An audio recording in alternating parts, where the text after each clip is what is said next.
Bratia a sestry, otvorte si spolu so mnou 45. žalm. Je to veľmi krásny žalm. Je to žalm, ktorý napísali synovia Korachovi.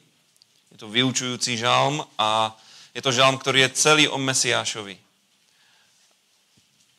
Je citovaný v Novej zmluve a nebudeme ho dneska celý čítať. Možno prečítam ten prvý verš. To je nádherný obrad. Moje srdce vynáša dobré slovo. Ja hovorím, moje básnické diela patria kráľovi, môj jazyk je ako pero hbitého pisára.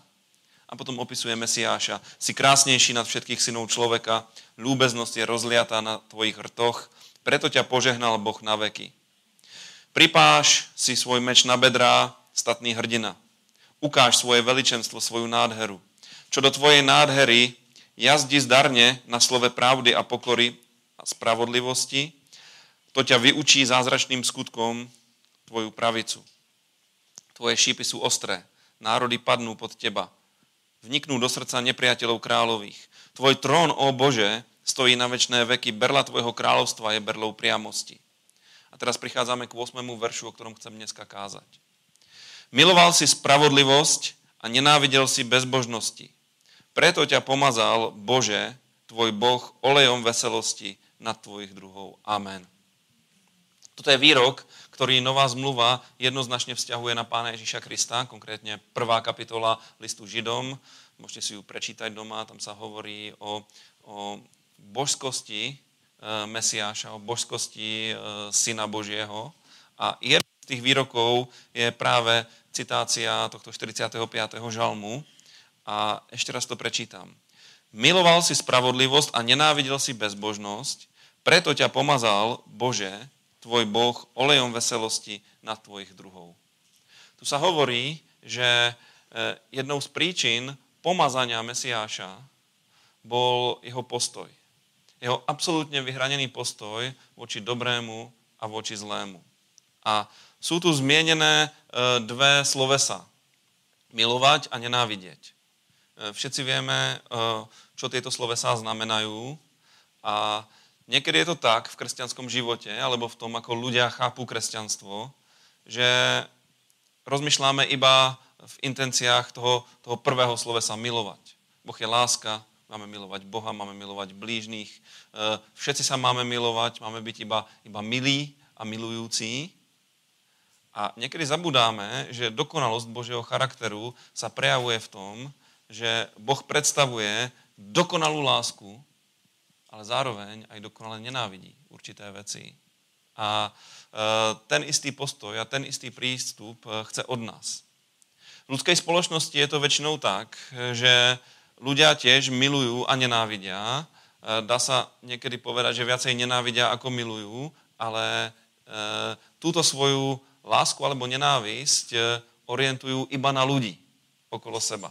Niekoho milujeme, niekoho neznášame, niekoho nemusíme, niekoho nenávidíme. Biblia nám zakazuje nenávidieť ľudí. Biblia hovorí, že máme dokonca milovať tých, ktorí nám robia zle. Ale ak chceme byť ľudia, ktorí sú naozaj šťastní, ktorí sú naozaj pomazaní olejom radosti nad všetkých svojich rovesníkov, druhov alebo súčasníkov, to všetko znamená toto slovo. To znamená, ak chceme byť skutočne radostní ľudia v tejto generácii, musíme mať rovnako vyhranený postoj voči dvom veciam. A to je spravodlivosť a to je zlo, alebo neprávosť, alebo bezbožnosť. Ešte sa vyjadrím k tomu pôvodnému hebrejskému výrazu. Kresťania nie sú ľudia, ktorí sa iba usmievajú a iba vyžarujú lásku. Skutočné kresťanstvo znamená, že v nejakom kontexte ty musíš vedieť prejaviť absolútny nesúhlas, absolútny odpor k určitým veciam. A iba vtedy, ak toto je v našich životoch prítomné naplno, že naplno milujeme to, čo je dobré a máme jednoznačný odpor a jednoznačný negatívny postoj voči tomu, čo je zlé, tak iba vtedy vieme zažiť plnosť a iba vtedy vieme byť skutočne šťastní ľudia, ktorí zažívajú Božiu prítomnosť a na ich životoch to vidno. Tá náboženská predstava o Kristovi ako o človeku, ktorý je taký melancholicky smutný, tak veľmi ovplyvnila predstavy ľudí o kresťanstve, že ľudia ani nie sú schopní horieť, tak ako horel Pán. Nie sú schopní byť horliví. Ja som spomenul v útorok jednu skúsenosť z jednoho rozhovoru na ulici, ktorý sme mali, kedy jedna mladá žena povedala, áno, som veriaca, ale myslím, že to netreba preháňať. A to je presne ten postoj, kedy nie som človekom, ktorý niečo miluje a niečo nenávidí, ale som človekom, ktorý má od všetkého toho odstup a dôležité je pre mňa iba to, ako sa mám ja, čo som ja. A aj moja viera je akýmsi nástrojom uspokojenia mojej duše, ale nie tým, čím má byť. A ja dneska budem hovoriť o tom, že skutočne je potreba, aby v našich životoch bola prítomná absolútna láska k dobrým veciam, k Bohu a k človeku a zároveň nenávisť k zlým veciam, ktoré sú naozaj zlé, o ktorých Boh hovorí, že sú zlé. Nie k veciam, o ktorých si my myslíme, že sú zlé, alebo táto spoločnosť ich prezentuje ako zlé, ale k veciam, ktoré skutočne sú zlé. Ak by sme boli iba takí ľudia, ktorí zoberú jednu z týchto dvoch vecí, ak by sme boli iba takí ľudia, ktorí budú hlásať a žiť iba lásku, všeobjímajúcu lásku ku každému, ku všetkému, k čomukoľvek, lásku, toleranciu, milosť, skončíme niekde u vyučovania takej falošnej milosti. Áno, Boh všetkých miluje, raz všetko dobre dopadne, každý bude spasený, lebo Pán Ježiš zomrel za každého. Áno, zomrel za každého, ale za každého, kto robí pokánie a verí v Neho. On hovoril, priblížil sa čas, naplnil sa čas a priblížilo sa kráľovstvo Božie, preto robte pokánie a verte evanjeliu. Toto je jednoznačný postoj Boží, čiže treba pokánie a vieru. Nielen, že Boh vás miluje, všetkých vás zachráni. Toto nie je evanjelium.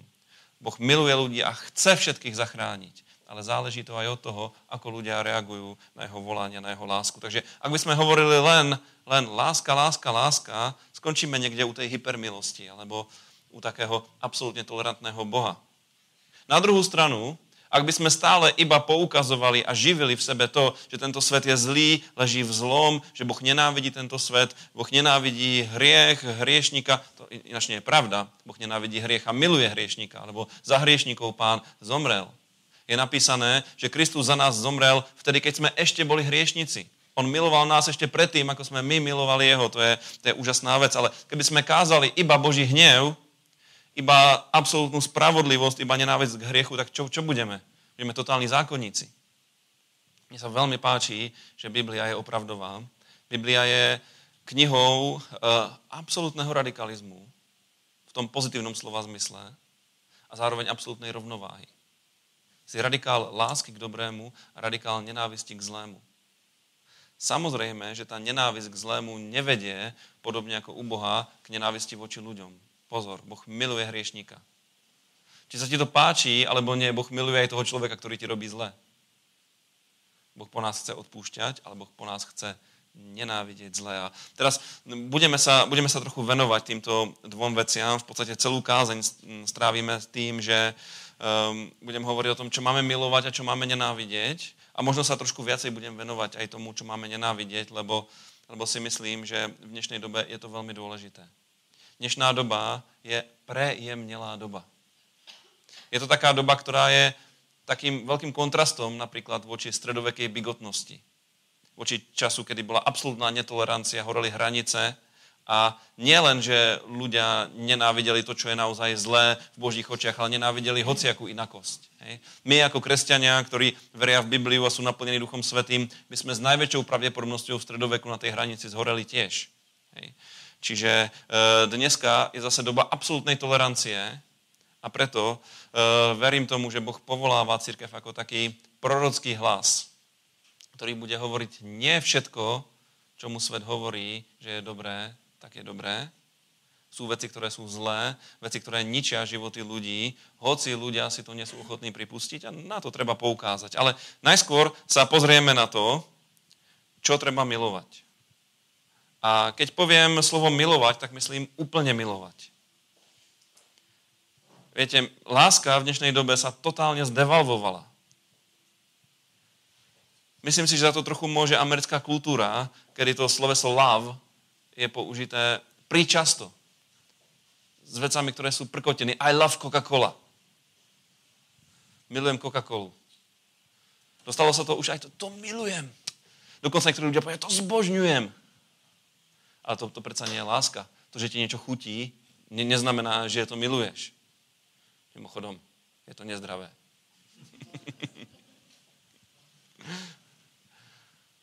Ale chutné. Keď hovoríme slovo láska, znamená to jednoznačne pozitívny postoj k dané veci. Láska si cení hodnotu nejakej veci. Láska chce mať vzťah s vecou, ktorú miluje.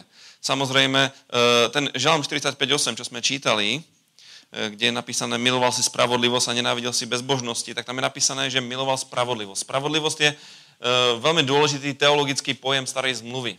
Povie sa cdaka a znamená to všetko to, čo sa Bohu páči. Všetko to, čo je v súlade s Božím slovom. Všetko to, čo je priateľné v Božích očiach. Napríklad spravodlivý človek je človek, na ktorého keď sa Boh pozrie, tak ho akceptuje, prijíma. Keď počuje jeho modlitbu, tak ho vypočuje. Opakom spravodlivého je bezbožník, ale k tomu sa dostaneme v tej druhej časti. Spravodlivosť je všetko to, čo je priateľné pred Bohom. Ako sa dostaneme do situácie alebo do stavu, kedy skutočne budeme milovať to, čo sa páči Bohu? Nedá sa to ináč, ako keď naše srdcia budú v takom stave, že budú jednoznačne milovať Boha. Keď budeme jednoznačne milovať Boha ako osobu, tak nám nebude ľahostajné, čo sa mu páči a čo sa mu nepáči. Už vôbec nám nebude ľahostajné to, ako on sa pozerá na náš život. A keď v našom živote zbadáme niečo, čo ho trápi, tak to bude rovnako trápiť aj nás. A preto je dôležité milovať Boha. Keď sa povie milovať Boha, tak prosím vás, neznamená toto isté, ako milovať Coca-Colu. Ja si myslím, že je veľmi dôležité toto vysvetľovať mladej generácii, lebo skutočne dochádza k devalvácii, k rozmielneniu pojmov, že ľudia proste, keď niekto povie, že niečo miluje, tak si myslia, že je sympatizant. Áno, mám rád Boha. Áno, som veriaci. Ale byť veriaci neznamená milovať Boha. Je veľmi veľa veriacich, ktorým je úplne ľahostajné, čo si Boh myslí. Áno, veria v Boha, nejako sa nadiajú na to, že je dobrý, že ich raz zoberie do neba, ale milovať Boha znamená skutočne sa o ňoho zaujímať. Možno je to hlúpy príklad, ale keď sa milujú dvaja ľudia tu na zemi, majú láskyplný vzťah, tak im absolútne záleží na tom, ako sa ten druhý cíti, čo si ten druhý myslí, po čom ten druhý túží. To vieme ešte pochopiť, ale s Bohom je to isté. Takže milovať spravodlivosť vieme iba vtedy, keď milujeme Boha. Veľmi známe slova Deuteronomium 6. kapitola, 5. kniha Mojžišova, 6. kapitola, verš 4. až 5. 5. Mojžišova 6. Verš 4. a 5. Počuj Izraelu, Hospodin náš Boh je jeden Hospodin. Milovať budeš Hospodina svojho Boha celým svojim srdcom, celou svojou dušou a celou svojou silou. Amen. Sú tu napísané 3 aspekty toho, ako máme milovať Boha. Celým svojim srdcom. To hovorí o našom duchu, o našom vnútri. A to je to najdôležitejšie. Ak v srdci milujeme Boha, ak v duchom milujeme Boha, tak potom sa to vie prejaviť v ostatných častiach našej bytosti, to znamená v našej duši. Tá už súvisí s našim egom, s našim rozmýšľaním, s našimi pocitmi. A celou svojou silou to hovorí o našom tele, o našom každodennom živote. A všetko, čo sme, všetko, nad čím rozmýšľame, všetko, čo robíme, nech odzrkadluje to, že milujeme Boha. Toto bolo prikázanie starej zmluvy a je zaujímavé, že Pán Ježiš, keď vykladá starú zmluvu, tak hovorí to, že v tomto prikázaní, plus ešte v jednom, milovať budeš bližného svojho ako seba samého, je zhrnutý celý zákon. To znamená, to je podstata všetkých vecí. Milovať spravodlivosť si vyžaduje milovanie Boha a keď miluješ Boha, potom miluješ to, čo sa Bohu páči. A teraz budem ešte konkrétnejší. Milovať spravodlivosť znamená milovať svätý život. Čo to je svätý život? Život v kláštore? V nejakej cele? V nejakom černom hábite? Nie. Svätý život je život oddelený pro Boha. Život, ktorý patrí Bohu. Môžeš mať svätý život a žiť v manželstve. Môžeš mať svätý život a robiť hociaké svetské povolanie. Ale znamená to, že budeš milovať atribúty svätého života. Ako sa to prejaví, keď náš život patrí Bohu? Prvý prejav je, že vyhľadávame spoločenstvo s Bohom, to znamená modlíme sa. Teraz v cirkvi prežívame veľké obdobie návratu k modlitebnému životu, k horlivej modlitbe a priznám sa vám, že nie je vôbec ľahké si to zamilovať. Keď sa človek obráti, tak modlitba je pre neho dačím novým, miluje to. Potom, ako žije kresťan, a predovšetkým v charizmatických cirkvách, ako keby spoločné chvály mali tendenciu nahradiť modlitebný život, lebo pri spoločných chválach zažívame Božiu blízkosť a je to veľmi dobré, veľmi príjemné, ale modlitba je nesmierne dôležitá. A v Biblii je zdôrazňovaná, treba milovať modlitbu. Keď miluješ modlitbu, budeš sa modliť. Pán Ježiš miloval modlitbu. V evanjeliách čítame o tom, že celé noce trávil na modlitbách. Samozrejme, bol to Pán, ale aj my, veriaci, by sme mali nejaký konkrétny čas tráviť na modlitbách. Čo je ďalší atribút svätého života? Zhromaždenie, cirkev. Miluješ zhromaždenie?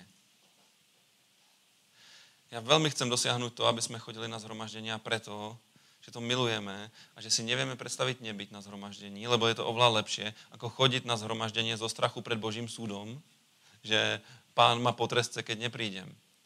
Pán ťa nepotrestce, keď neprídeš. Pán ťa bude úplne rovnako milovať, keď neprídeš, ale o niečo veľké sa ochudobníš a minieš Božiu vôľu, keď nebudeš v spoločenstve s Božím ľudom. To znamená milovať modlitby, milovať zhromaždenia. Čo je ďalšia vec? Milovať Boží plán pre naše životy. Lebo každý z nás má nejaké povolanie. Chce, aby sme chodili po jeho cestách, naplnili jeho vôľu a preto je strašne dôležité byť v tej intenzívnej osobnej interakcii s Bohom, ktorá sa prejavuje naplnením Duchom Svätým. Lebo keď príde Duch Svätý do tvojho života, tak to súvisí s povolaním. Čítame v skutkoch apoštolov, že Duch Svätý povedal, oddielte mi Barnabáša a Saula pre dielo, ku ktorému som povolal. Tvoje povolanie súvisí s hlasom Ducha Svätého, ktorý sa prihovára tvojmu srdcu. To je jedna vec. A druhá vec je, že bez Ducha Svätého nemôžeš vôbec nič urobiť pre Pána. Bez Ducha Svätého nemôžeš kázať, nemôžeš svedčiť, nemôžeš sa modliť za niekoho uzdravenie. Lebo kto uzdraví toho človeka? Ty, samozrejme, ale mocou Ducha Svätého.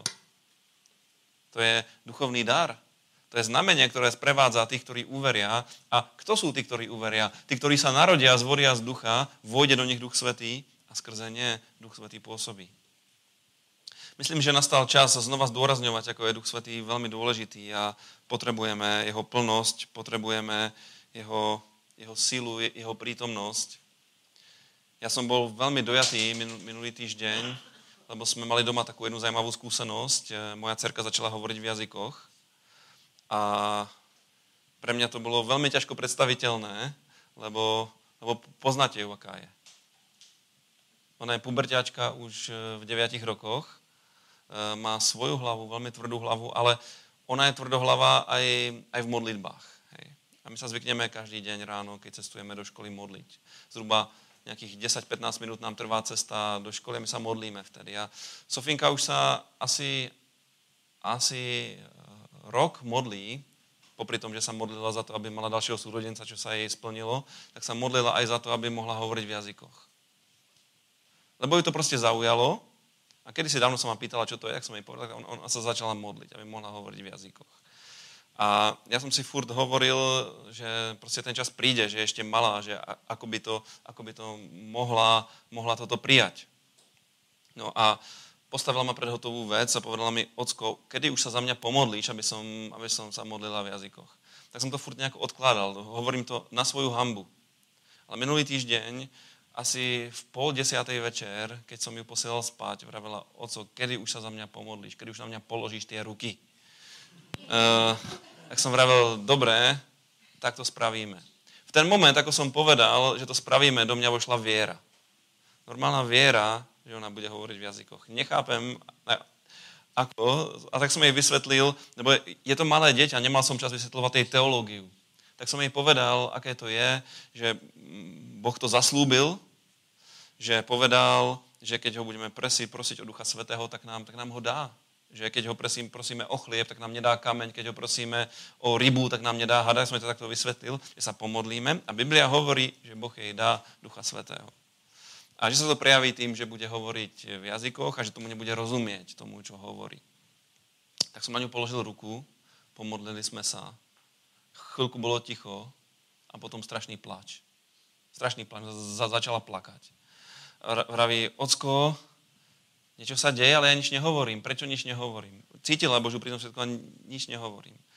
Ja vravím, Sofinka, ale tak Duch Svätý za teba nezačne rozprávať. Tak otvor ústa, začni dať čo rozprávať. Ja som sa tak modlil v jazykoch, chodil som po izbe a sedela na posteli a odrazu vraví, ocko, ale to sú blbosti. To sú blbosti, to je úplne nejaké čudné. Ja vravím, no ale tie blbosti, to sú jazyky. Dieťa je úprimné, on ti vyjadrí, že to sú blbosti, že to nemá žiadny význam. Tak to začni hovoriť, tie blbosti. Niekedy je treba prihovoriť sa človeku jazykom, ktorý rozumie. A začala sa modliť v jazykoch. A pýtam sa, čo cítiš? No tak cítim sa tak dobre, cítim také vo vnútri, také dobré. No, vtedy sa modlí v jazykoch. Vo svojom správaní mi pripadá rovnako bezbožná. Občas treba bude stále káziť, ale myslím si, že toto je spôsob. Ja som vravel, modli sa, nikdy sa neprestaň. Modli sa v jazykoch, veľa sa modlí v jazykoch, lebo to dá príležitosť Duchu Svätému jednať v jej živote. Bratia a sestry, kto sa ešte nemodlíte v jazykoch, dneska musíte začať. To není o tom, že Boh vám niečo nechce dať. To je o tom, že sa treba preto oslobodiť. Boh to dá. Za viacerých z vás sme sa už modlili. Už vtedy Duch Svätý prišiel, vy to máte, len problém je ten vyriešiť si to v našej mysli. V našej intelektuálnej hlave, ktorá chce všetko pochopiť a ktorá proste reaguje tak, ako reaguje mysel dieťaťa, ale mysel dieťaťa si dá povedať. Mysel dieťaťa povie, to sú blbosti. Dospelý človek nepovie, to sú blbosti, ale povie, to je čudné, to je nejaké, proste toto nie. Ale ono to funguje. Takže zamilujme si život v duchu. Zamilujme si všetky duchovné veci. Samozrejme, nebuďme mystici. Duchovné veci sú veľmi pragmatické. Ja teraz nechcem, aby sme upadli do nejakého iracionálneho sveta, ale duchovné veci sú konkrétne a každý môže sa modliť v jazykoch a modlíme sa veľa v jazykoch. Väčšina z vás sa modlí, ale viem, že sú ľudí, ktorí sa nemodlia. Necíťte sa menej cenní. To vôbec nie je tak, že si horší kresťan. Ide len o to vojsť do všetkého, čo pre teba Pán má. Znova to zdôrazňujem, aby ma náhodou niekto neobvinil. Z toho, z čoho nás niekedy obviňujú.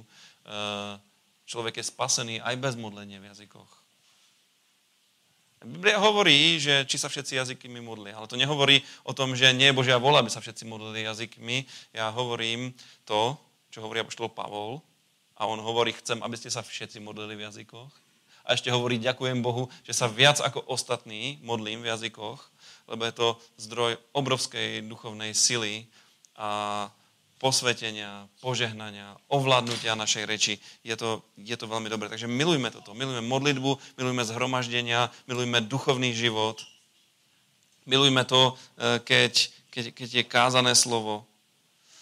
Milujme spravodlivosť. Ďalšia vec, tá sa zdá možno trochu menej duchovná, ale keď miluješ spravodlivosť, tak miluješ právo. Miluješ to, čo je správne. To znamená, veľmi ti záleží na tom, aby napríklad v našej krajine vládlo právo a poriadok a zákon.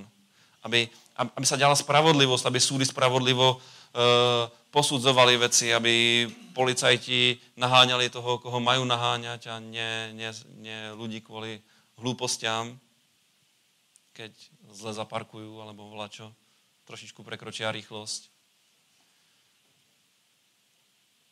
Na tom si dávajú strašne záležať. No a pritom ich najvyšší veliteľ má také maslo na hlave, ak sledujete správy. Tých s tým maslom na hlave treba naháňať. A tým končí politické okienko. Ale ak miluješ spravodlivosť, miluješ vládu práva, absolútne ťa vytočí, keď sa deje nejaká neprávosť, nejaká nespravodlivosť. To je dobré, to sa Bohu páči. Najväčší problém tejto doby je ľahostajnosť. Čo sa netýka osobne mňa, alebo mojej rodiny, to ma netrápi. Nie, milovať spravodlivosť znamená, že ťa trápi to, keď sa spravodlivosť nedeje kdekoľvek. Aj v tom futbale. Ja neviem, čo to bolo za rozhodcu, čo nám včera pískal ten najzápas. To je nejaký zvláštny človek. Nedá sa povedať, že by niekomu nadržiaval, lebo on pískal úplne zle na obidve strany. Napríklad nám odpustil jasnú penaltu. Hej. No, ale potom dal Škrtelovi žltú, ja neviem za čo. Asi za to, ako vyzerá, lebo on vyzerá ako z tretej nápravne výchovnej skupiny. Tak sa asi pozrel na rozhodcu. Normálne som cítil krivdu včera, ale toto je taký hlúpy príklad. V športe v podstate o nič nejde. Ale v živote každé poukazovanie na nespravodlivosť je veľmi božie, veľmi, veľmi ľudské, veľmi správne. Takže vláda práva. Miluj to, čo je správne. Zdaká spravodlivosť. Miluj svoju spravodlivosť. Nie tak, že ty si spravodlivý sám o sebe, ty nie si spravodlivý. Tvoja podstata starého človeka je úplne bezbožná, ale Boh nás ospravedlnil, dal nám Kristovú spravodlivosť, lebo toho, ktorý nepoznal hriech, za nás urobil hriechom, aby sme sa my stali Božou spravodlivosťou v ňom a miluj túto spravodlivosť, tú, ktorú si dostal. Pestuj ju, rozvíjaj ju. Ver v ňu, ver v to, že si spravodlivý človek. Keď v to uveríš, budeš sa správať ako spravodlivý človek. Spravodlivosť je veľmi dobrá, veľmi dôležitá, miluj ju. Miluj Boha, miluj spravodlivosť. A teraz prejdem k tej nenávisti. Nenávidieť neprávosť, alebo nenávidieť zlé. Tam je hebrejské slovo raša. A raša znamená hociaké zlo. Morálne zlo. Raša znamená aj bezbožník. To je niekto, ktorého podstata je úplne zlá, úplne protibožská. A dá sa povedať, že to je hlavná črta tohto sveta, hlavná morálna črta tohto sveta je bezbožnosť. A tá sa prejavuje v mnohých veciach a treba to nenávidieť. Všetko to začína u diabla. Ja si myslím, že je v poriadku nenávidieť diabla. Myslím si, že je v poriadku nenávidieť diablové skutky. Myslím si, že je potreba, aby sme si uvedomili, že úloha cirkvi na tomto svete je nie iba byť dobrá, kázať evanjelium a pozbudzovať ľudí, to je veľmi dôležitá úloha, ale ruku v ruke s tým ide aj to, že máme ničiť skutky diabla. Podobne ako Syn Boží, on prišiel na to, aby ničil skutky diabla. Vážne, je to napísané v Biblii, 1. Jánova 3.8. Myslím, že v útorok o tom hovoril aj Mišo. A je to veľká pravda. 1. Jánova 3.8 hovorí, kto robí hriech je z diabla, lebo diabol hreší od počiatku. Vidíte, diabol je na začiatku všetkého. A na to sa ukázal Syn Boží, aby skazil skutky diablové. Na to prišiel Boží Syn. Nechápte to len tak, že Boží Syn prišiel na to, aby nám ukázal Božiu lásku, aby za nás zomrel.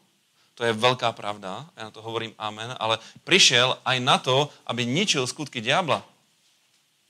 Všetko zlo, ktoré okolo seba vidíš, je prejav skutkov diabla. Aj keď to zlo urobia ľudia.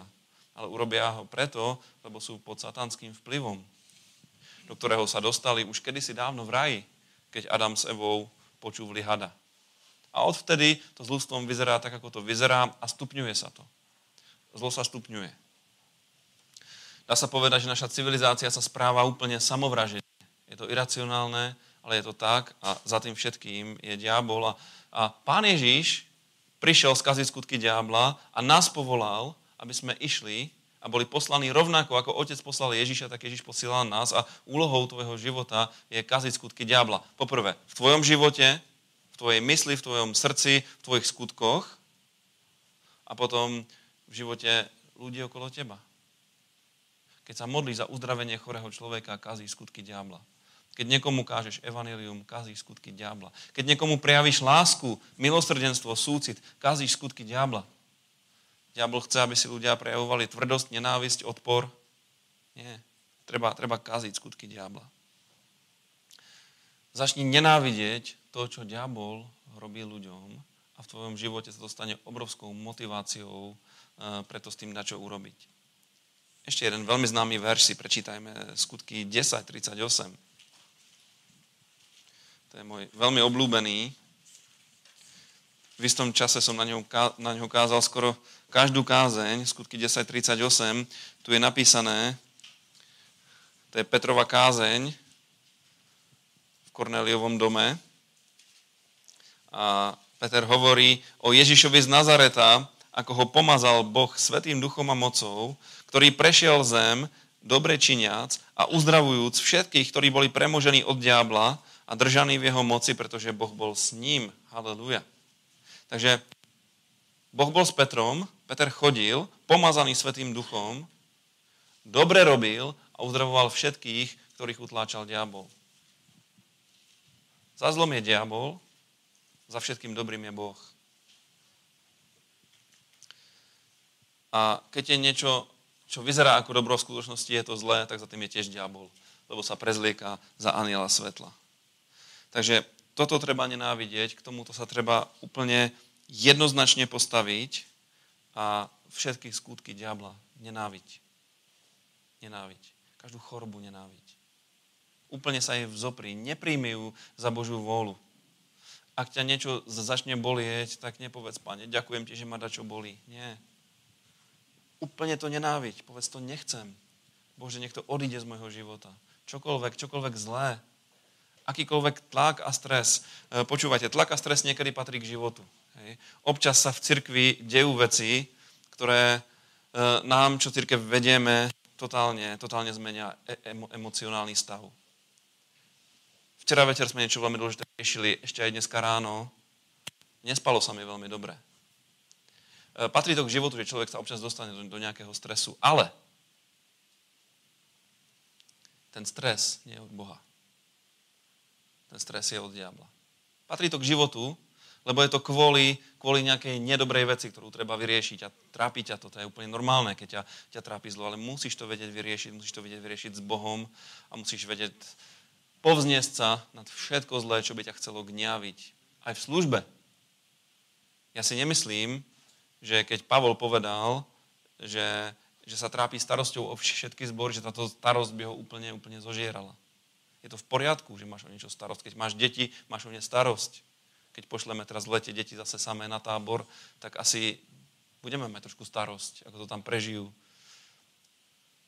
Nie, či im neublížia, ale skôr, či oni niekomu neublížia. Budeme mať starosť, ale nesmieme sa nechať tou starosťou poraziť.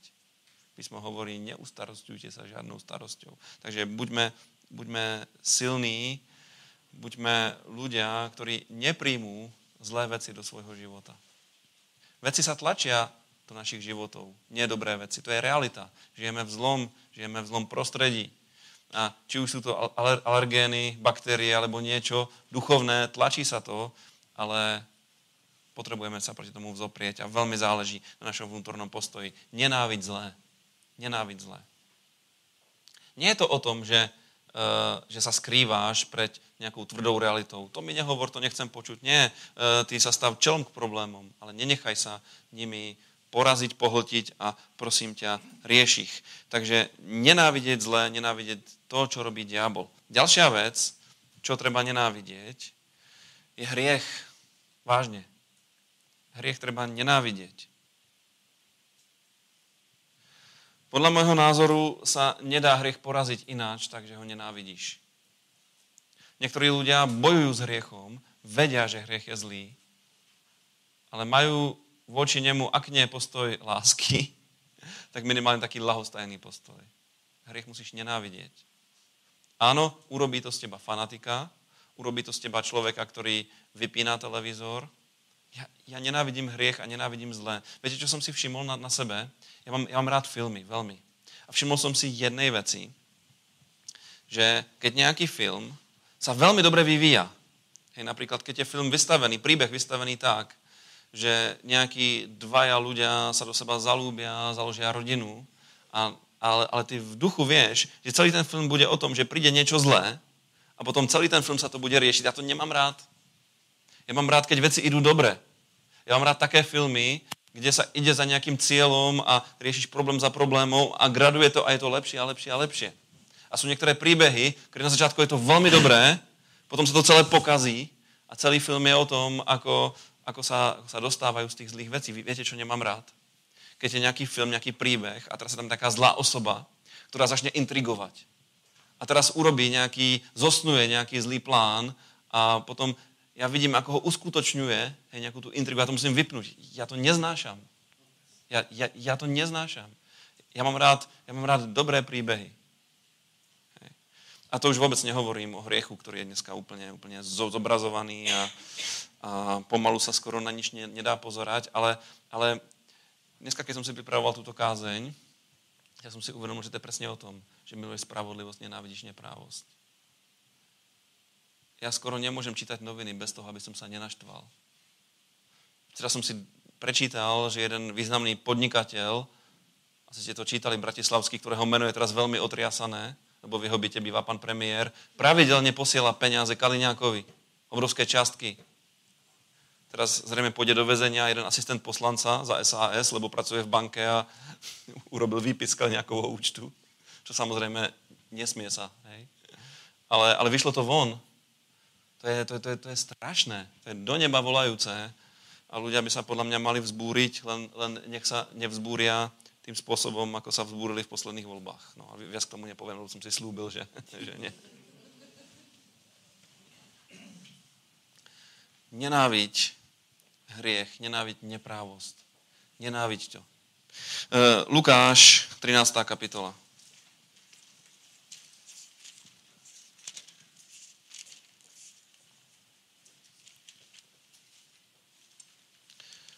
(22. až 30. verš. A chodil po mestách a mestečkách učiac a bol na ceste do Jeruzaléma.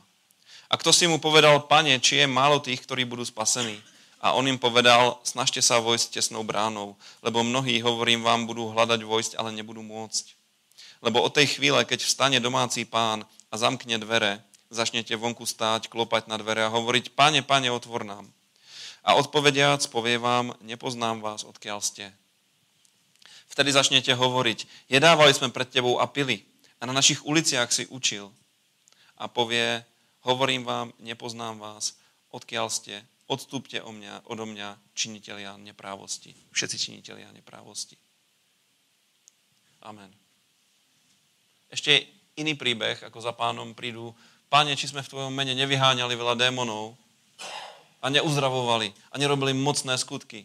A pán im povie to isté, nepoznám vás, činitelia neprávosti. Kresťan môže veľmi veľa vecí. Apoštol Pavol hovorí, všetko môžem, ale nie všetko je mi prospešné. Ale sú veci, ktoré kresťana úplne vyhodia zo spoločenstva s Kristom. O čom je náš vzťah? Že poznávame pána a pán poznáva nás. To je náš vzťah s Bohom. Toto je podstata kresťanského života, spoločenstva s Bohom, hľadania Boha, modlitby. Ale si predstavte, že sú ľudia, o ktorých pán hovorí, nepoznám vás, hoci s nimi bol v nejakej interakcii. Hoci sa cez ich životy mohli diať zázraky. A prečo to čítam? Aby sme skutočne znenávideli to, čo môže úplne ohroziť náš duchovný život a naše spasenie. Niektorí ľudia si myslia, že ich spasenie môže ohroziť diabol. Alebo zlí ľudia. Alebo nejaké ťažké okolnosti. Nie, vôbec nie. Jediný človek, ktorý môže ohroziť tvoje spasenie, si ty sám. A to je veľmi dôležité vedieť, lebo každý sám za seba raz budeme stáť na Božom súde a je veľmi dôležité, aby sme počuli služobník dobrý a verný, vojď do radosti svojho pána. Toto je veľmi dôležité. Ja nechcem sa dopočuť toho, nepoznám vás. A samozrejme, že ako ľudia zápasíme s neprávosťou. Zápasíme s hriechom, upadáme do pokúšenia, niekedy zlyháme, robíme pokánie. To nie je to, čo nás vyčlení zo spasenia, ale ak bude náš život vyzerať tak, že Boh sa na neho pozrie a vidí, a to je páchateľ neprávosti, to je ten, kto robí neprávosť, tak je to veľký problém. Toto treba znenávidieť. A preto tu Ježiš hovorí o tesnej bráne, o úzkej ceste. Je to tak, kresťanský životný štýl nie je zákonníctvo, že človek stále v zákone skúma, čo môže a čo nemôže, ale je to život radikálneho milovania Pána a chránenia sa zlého v akýkoľvek podobe. Amen. Tak toto je. Napadá mi teraz, čo hovorí list Židom, 12. kapitola. 12. kapitola Židom.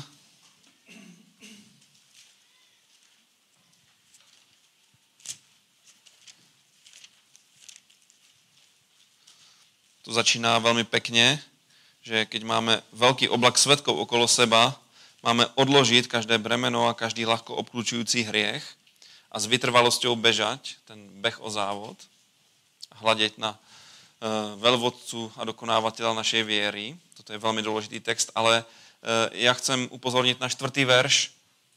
Ten je absolútne radikálny. Ešte ste sa nesprotivili až do krvi v borbe proti hriechu. To je jeden boj, do ktorého sme povolaní a možná, že to je ešte dôležitejší boj ako duchovný boj. Duchovný boj nie je borba. Duchovný boj je prehlasovanie Božieho slova v mene Ježiša, používanie autority, ktorú nám Pán dá. A v duchovnom boji musíme byť vytrvalí a trvať na pravde Božieho slova, ale toto je borba. Lebo sa boríme sami so sebou. Boríme sa so zlými tendenciami v našom živote a je možné mať víťazstvo, ale viete, čo je podmienkou tohto víťazstva? Sprotiviť sa až do krvi. Čo to znamená sprotiviť sa až do krvi? Byť ochotný aj krv preliať, aby som porazil tohto nepriateľa. A jednou z podmienok je nenávidieť hriech. Presne to, o čom hovoríme. Miloval si spravodlivosť a nenávidel si neprávosť. Keď nenávidíš neprávosť, si ochotný sprotiviť sa až do krvi. A keď sa sprotivíš do krvi, máš vyhrané. Nikto z nás nemusí byť poviazaný hriechom. Všetci sme povolaní do slobody Božích detí, ale, a to sa týka najmä mladej generácie alebo ľudí, ktorí vyrastajú v cirkvi, ono je veľmi ťažké niekedy hriech nenávidieť, lebo hriech vyzerá veľmi lákavo. Ako ovocie toho rajského stromu poznania, to bolo veľmi lákavé. Hriech je veľmi lákavý. Ale hriech musíš nenávidieť. Nie preto, že je škaredý, hnusný a odporný, ale preto, že Boh ho vidí ako škaredý, hnusný a odporný a že Boh ho nemá rád. A toto je pomerne ťažké rozhodnutie. Poviem vám, že milovať Boha sa mi zdá ľahšie. Milovať Boha a apelovať na jeho milosrdenstvo. Lebo som hriešnik, ktorý tu a tam padne a potrebuje pozdvihnutie. To sa mi oveľa ľahšie robí, ale Biblia hovorí, že popri tomto treba byť človek, ktorý sa do krvi sprotiví hriechu. Nenávidím hriech. Áno, možno ma považovať za fanatika a zákonníka. Pozor, nikdy nebuď zákonník. Lebo ľudia častokrát nenávidia hriech v živote druhého človeka. Strašne sa pohoršujú, nevedia to vystať. Čo ten človek tak zle robí? Ale viete, my sa máme do krve sprotiviť v borbe proti vlastnému hriechu. Nie proti hriechu tvojho brata. Boh ťa neodsúdi za to, že si dostatočne nenávidel hriech v živote nejakého druhého človeka. Nie, Boh chce, aby ty si nenávidel svoj vlastný hriech. Pozor, nie seba. Ty nerovnáš sa hriech. Ty si znovuzrodené Božie dieťa, ty si svätý, spravodlivý, ale tie tendencie na zlé treba poraziť. A v tomto treba byť úplne jednoznačný človek. Viete, čo bol problém Izraela v dobe kráľov, keď dochádzalo k tým častým odpadnutiam k pohanskej modloslužbe? Prorok Eliáš to na Karmeli veľmi dobre pomenúva.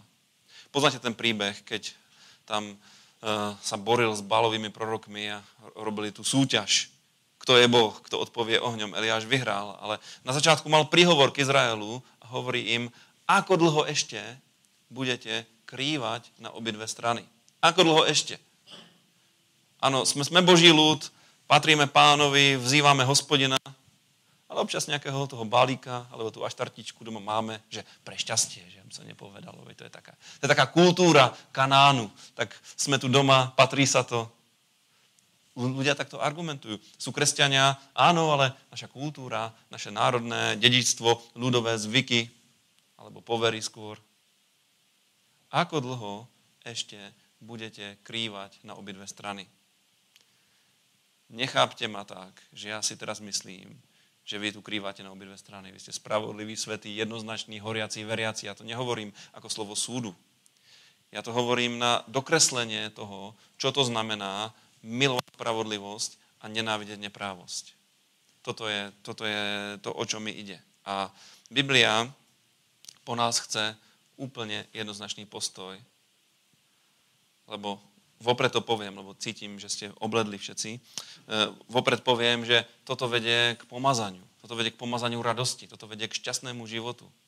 Hriech klame, že ťa učiní šťastným, on ťa učiní šťastným na veľmi krátku dobu, ale potom príde obrovská depresia. Ale milovať spravodlivosť a nenávidieť neprávosť vedie k pomazaniu olejom radosti a veselosti nad všetkých ostatných ľudí. A to je úžasná vec. Takže buď jednoznačný. Ináč to by som asi dal ako názov tejto kázne. Buď jednoznačný. Lebo o tom to je. Milovať spravodlivosť, nenávidieť neprávosť. Takže buďme jednoznační. Ďalšia vec, Zjavenie 3. Občas si to čítam, aby som sa zbadal, alebo naštartoval. Keď tak cítim, že je mi všetko jedno. Zjavenie 3. Mal som namiesto zjavenia list Židom. Zjavenie 3 od 18. Zjavenie 3 od 14. verša. A anjelovi zboru Laodičanov napíš, toto hovorí Amen, ten verný a pravdivý svedok, počiatok stvorenia Božieho. Poznám tvoje skutky, že nie si ani studený, ani horúci. Bárs by si bol studený alebo horúci, takto, že si vlažný, ani studený, ani horúci, vyplujem ťa zo svojich úst. Problém zboru Laodičanov bolo, viete čo? Že boli v pohode. Boli spokojní. Všetko máme. Spokojný, som bohatý, som šťastný. Haleluja, všetko máme. Nič nenaruší našu pohodu. Viete, čo je zvláštne? Že keď miluješ spravodlivosť a nenávidíš neprávosť, niekedy to v tvojom živote spôsobí veľmi silné emocionálne pohnutie. Tlak to spôsobí v tvojom živote. A to je správny tlak. Lebo platí to, že nie sme z tohto sveta. Sme tu, Roháček hovorí, prišelcami, pohostínmi. Sme tu ľudia, ktorí tu nepatria. Máme inú prirodzenosť. Sme občania Nebeského kráľovstva a nachádzame sa v prostredí, ktoré je totálne zlé. Je krásne, pekné, milujeme ľudí, milujeme svet, ako ho miluje Boh, ale je to zlé prostredie. To znamená, že sa dostaneš do konfliktu čas od času. S tým, čo sa deje okolo teba, je úplne v poriadku. Nebuď studený. Studený znamená mŕtvý, ľahostajný. Vlažný znamená byť človek, ktorý trochu toho života v sebe má, ale nie dosť. Treba byť horlivý. A ako dosiahneme Božiu horlivosť? Takže sa sfanatizujeme. Takže budeme vykrikovať nejaké heslá. Obecne. Tým môžeme poblázniť svoju dušu, ale nezmení sa nič v našom duchu. Čo potrebujeme, aby v nás horel oheň. A zase sa vrátim k tomu, čo som povedal pred chvíľkou. Treba Ducha Svätého. Nemôžeš byť plný Ducha Svätého a zároveň vlažný. Lebo keď si plný Ducha Svätého, tak je to oheň v tvojich kostiach. Oheň v tvojom duchu, ktorý ťa ženie, ktorý ťa motivuje, ktorý ti nedá spať. Na niektorých ľuďoch to veľmi dobre vidno. Na ľuďoch s veľkým povolaním to vidno. U nich to nie je vôbec ťažké. Napríklad, keď sa pozriem na nášho pastora, tak ja mám pocit, že on nás stále niekde ženie. Keď príde s nejakým novým nápadom a toto treba urobiť a tamto treba urobiť. Ja som ešte udýchaný z toho, čo som urobil predtým a už ďalšie, ale ja to chápem. Ja to chápem, lebo takto treba robiť veci, lebo ak takto nebudeme robiť veci, minimálne ľudia, ktorí sú v službe, tak nedosiahneme žiadny výsledok. A dokonca aj v tomto všetkom je možné chodiť v Božom odpočinutí, v Božom pokoji, lebo ja nie som vystresovaný človek, dúfam, že tak ani nepôsobím, ale som človek, ktorý veľmi rád si tak vydýchne. Veľmi rád tak je v kľude, ale kto to povedal? Ktorý Boží prorok, keď mu povedali, že či je pokoj? Či je on povedal, aký pokoj, kým je Jezabel na tróne? To bol Jehu, nie? Jehu to bol. V tomto svete nemôžeme mať pokoj, lebo Jezabel je na tróne. Stále ešte svet v zlom leží. A naša úloha je vytrhnúť čo najviac ľudí. Niekedy ľudia robia chybu v tom, že sa rozhorlia a potom sa svojou silou a svojimi prostriedkami snažia vytrhnúť ľudia, narazia, sklamú sa a skončia. Ale keď Božou silou a Božím duchom verne vytrváme v tom, do čoho nás Pán povolal a budeme horieť, tak sa stane to, že jeden človek po druhom budú zachraňovaní. Pomalu, ale isto sa bude meniť atmosféra nášho mesta a môžeme začať bližšie ku nám našej rodiny, nášho domu, našej roboty, nášho mesta. Pomaly, ale isto. Keby to tak nebolo, tak by neplatilo to, že ten, ktorý je v nás, je väčší ako ten, ktorý je vo svete. Disponujeme väčšou silou. A kresťan, ktorý je utlačený svetom, ešte sa nenaučil využiť všetok potenciál, ktorý mu Pán dal. Poviem vám zaujímavú myšlienku. Hovoríme o láske a o nenávisti. Láska k dobrému a nenávisti k zlému. Láska a nenávisť majú niečo spoločné s vierou. Viete, čo majú spoločné s vierou? Že bez skutkov sú mŕtve. Nenávisť sa vždycky prejaví. Aj láska sa vždycky prejaví. Lásku aj nenávisť môžeš skrývať. Ale príde moment, kedy sa skončí pretvárka a naplno sa to prejaví. Keď ťa nejaký človek má rád, skôr alebo neskôr ti to najavo. Keď ťa nejaký človek nenávidí, áno, bude to skrývať. On ti to nechce dať najavo, lebo žijeme v kultúre slušnosti. Ale príde deň, kedy ti to dá pocítiť. Možno ani nebude chcieť, ale príde slabá chvíľka a vyleje na tebe kýbel nenávisti. Budeš hotový. Tak to je. A počúvaj. Keď budeš milovať spravodlivosť a nenávidieť nenávisť, tieto dve sily, tá láska a tá nenávisť sa v tebe stanú motorom k dobrým veciam a motorom proti zlým veciam. Nie je väčšej motivácie na svete ako láska. Keď niekto niečo robí z lásky, robí to vytrvalo, robí to neúnavne, robí to nezištne, lebo láska v podstate je nezištná. Robí to, nemôže to nerobiť, ako hovorí apoštol Pavol, lebo tá láska nás zaväzuje, tá láska nás ťahá povrazmi lásky. Ale nenávisť podobne. Nenávisť k zlému nás zasa motivuje k tomu, aby sme sa toho zlého zbavili. Aby sme zlé dali preč, aby sme to vyhnali z našich životov. A výsledok, už som to niekoľko razy povedal, výsledok je radosť. Výsledok je šťastie. Takže toto je úžasná vec a chcel by som prečítať ešte jedno miesto z písma. Príslovia 8.13, lebo možno tak intuitívne cítite, že toto všetko súvisí aj s Božou bázňou. Najmä teda tá nenávisť k zlému. Božia bázeň je úžasná vec. Keď je človek bohabojný, tak neprežije svoj život ľahkomyselne. Stále rozmýšľa nad tým, čo Boh na to. A keď miluješ Boha, si bohabojný človek. Bohabojnosť je počiatkom múdrosti, hovorí písmo. A o bázni Božej je ešte niečo zaujímavé napísané v 8. kapitole Príslovia. 8.13. Počúvajte. Bázeň Hospodinová je nenávidieť zlé. A teraz je to tam rozpísané. Pýchy, vysokomyselnosti alebo namyšlenosti, zlej cesty a úst prevrátenosti nenávidím. Tu treba začať. Aspoň toto treba znenávidieť. To sú veľmi konkrétne veci a treba to nenávidieť vo svojom živote. Prosím vás, zničme pýchu. Pýcha nám nikdy nepomôže. Viete, čo robí pýcha? Pýcha väčšinou vyvoláva negatívne pocity v nás. Hej. Niekto nám možno trošku niečo ostrejšie povie, A hneď nás napadne, čo si to dovoluje. Či nevie, kto som ja.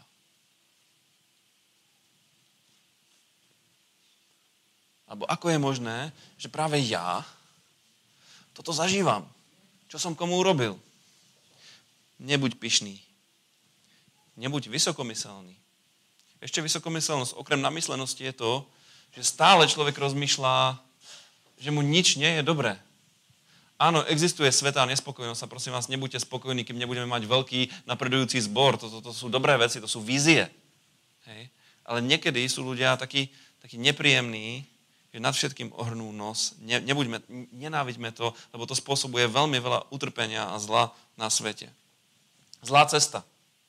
Krásny biblický obraz, tam patria všetky hriechy. Cesta je životný štýl, zlá cesta je zlý životný štýl.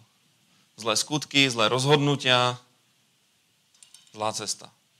No a posledná vec, úst prevrátenosti nenávidím. Slovenskejšie by bolo prevrátených úst. To znamená takých úst, ktoré hovoria zlé veci. Ktoré prevracajú veci, ktoré hovoria zlé, ohovárajú, intrigujú. Toto treba nenávidieť. A keď to človek začne nenávidieť, prvá vec znamená, že sa s tým nestotožní, že to nechce, že to odmietne, že to odíde z jeho života.